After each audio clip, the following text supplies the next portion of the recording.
شەپۆلێکی بەتینی گەرمای تااقەت پڕوچێن هەرێمی کوردستانی گرتوتەوە لە هەندێک ناوچە پلەی گەرما بۆ نزیک 50 پلەی سیلیزی بەرز بوونەتەوە.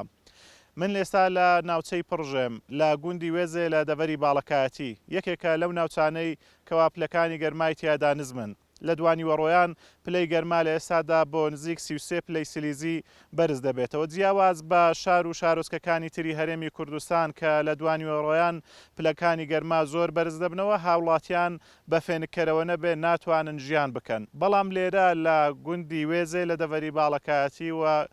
لە هاوینە هەواری پڕژێ هاوڵاتیان بە ئاسایی ئەتوانن لەژێر سێبەر بێ فێنکەرەوە لە ژوورەکانیان دابنیشن. وەکە بینن ناوچەکە بە حکمی ئەوەی کە ناوچەیەکی کوێستانیەوە هەر چوار وەرزی ساڵ بەفری تیا ئەمینێتەوە. هاوینە هەواری پڕژێ کەوایەکێکە لە فێنکترین ناوچەکانی هەرێمی کوردستان وەک لە دیمەنەکانیشدا ئەیبینن تاوەکو ئێستا بەفری تیادا ماوەتەوە هەر ئەمە وای کردووەکەوە ناوچەکە کەشێکی فێنک کەشێکی بەهاری هەبێتن و هاوڵاتیانیش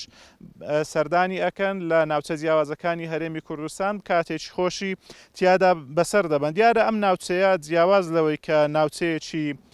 گەشت و گوزاریە هاوڵاتیان بۆ گەشت و گوزار سەردانی ئەو ناوچەکەن ناوچەکە بە کشت و کاڵیش بە ناوبانگە هاوڵاتیان لەم ناوچەیە بە ڕێژەیەکی باش کشت و کاڵ ئەکەن و بە کەرتی کشت و کاڵی و ئاژەڵداریەوە سەرقاڵن. دیارە ناوچەکەش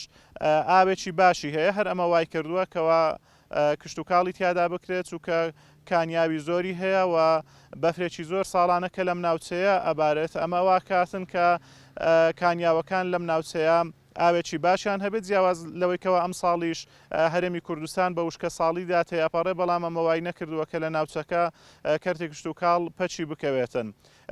وەک ئاماژەم پێدا ناوچەکە ناوچەیەکی فێنکە جیاواز بە ناوچەکانی تری هەرێمی کوردستان لە ئێستادا کە دوانی وەڕۆیە پلەکانی گەرما لەم ناوچەیە نزمن تاوەکو بڵین لە دوانی وەڕۆ 33 پلەی سیلیزیە.